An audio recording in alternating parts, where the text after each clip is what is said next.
Hello and welcome back to another video, today here again on Forza Horizon 5, to take a look at another brand new addition to the Forza series, which is this Lynk & Co. O2 hatchback. As with a lot of new vehicles that come to this game, you obtain this new Lynk & Co. O2 hatchback for completing 20 points in this week's festival playlist, which is Autumn Season, which as you can see I've done by completing the trial, the 2 event lab challenges, and of course the 4 Rivals events that I did at the beginning of the series.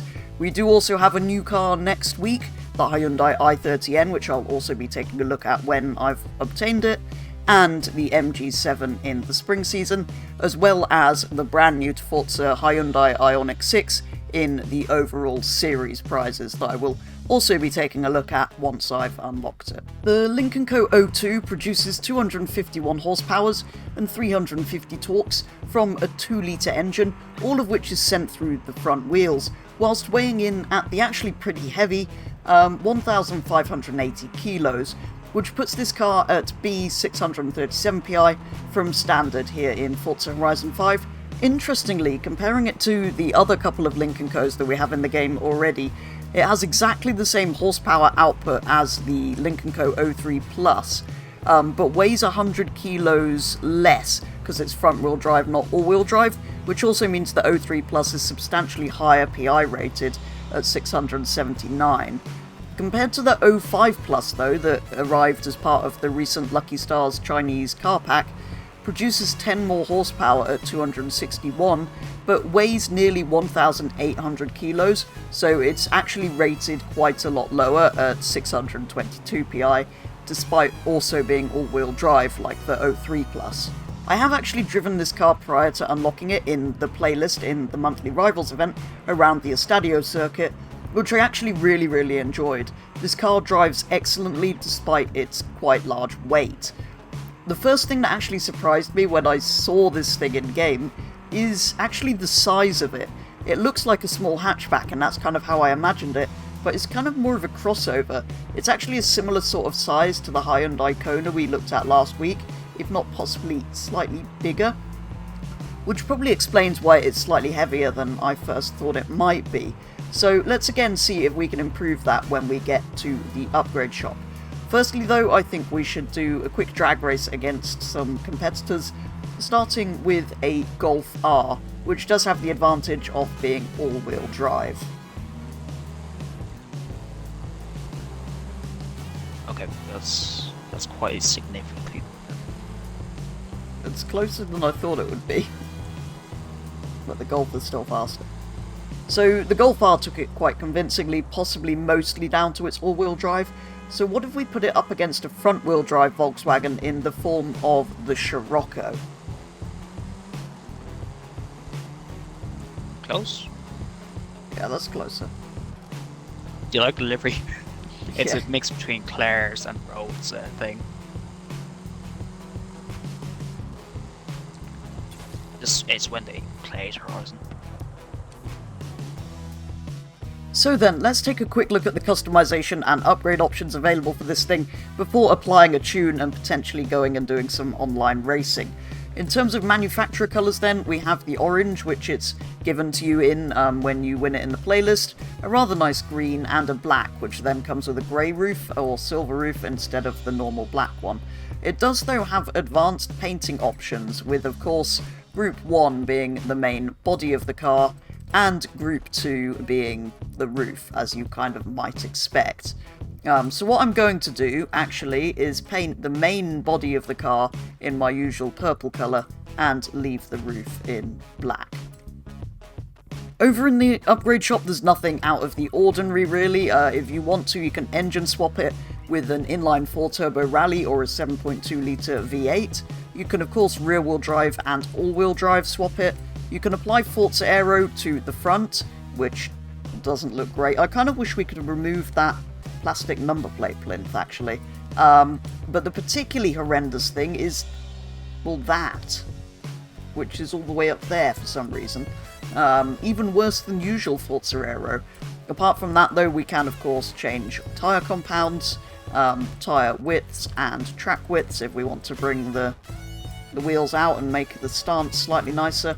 And then we have the usual kind of clutch, transmission, driveline, and diff options, as well as brakes, suspension, which lowers it a bit, and weight reduction, which brings weight down to just under 300 kilos. Then you have your usual sort of engine upgrade options, including, if you want to completely ruin it, anti-lag. So I then went and applied a B-Class tune from K1Z Bard, which leaves power at the standard 251 horsepower, but brings weight down to under 1,300 kilos, and of course equips the car with rally tyres. I joined for the second race of an adventure, kicking things off at the Copper Canyon Sprint. Here I was slow off the line, finding myself at the back. However, everyone died through the bit that you actually have to slow down for, and I found myself in second, behind a Ford Lightning pickup truck. I was substantially faster in the corners than them, but they were much faster on the straights. I probably could have sent it down the inside at some point, but I really didn't want to push them off the track.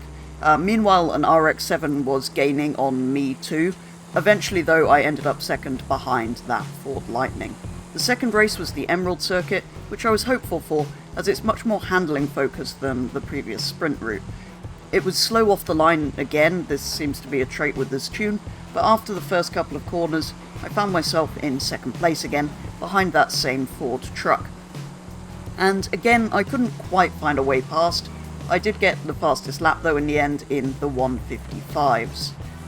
That was the end of that adventure, so I loaded into another one with the first race at the Sierra Verde Sprint, where after the bad launch again, I quickly got back up to about third place, taking a little bit longer to pass another Lynk & Co and a Mazda MX-5, ending up in first place again, where I stayed for the remainder of the race. I was also pleased to find that the final corner was easily flat out in the Lynk with this tune, which is always fun. Second up was the Riviera Sprint, where I stupidly messed up the first proper corner somehow, and found myself way down the order. I narrowly missed hitting the other Lynk & Co as I went past after they outbraked themselves.